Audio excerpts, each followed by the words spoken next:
Hey everyone, today I'm showing you exactly how to set up a PayPal account step by step. This is the legitimate, correct way to create your account in 2026. First, go to PayPal.com. Click Sign Up. Choose Personal Account if you're an individual.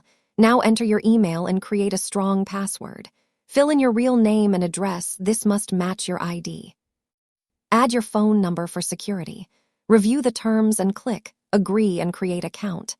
Congratulations, your basic account is now created.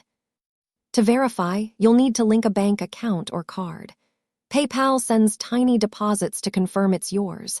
This takes 2-3 days.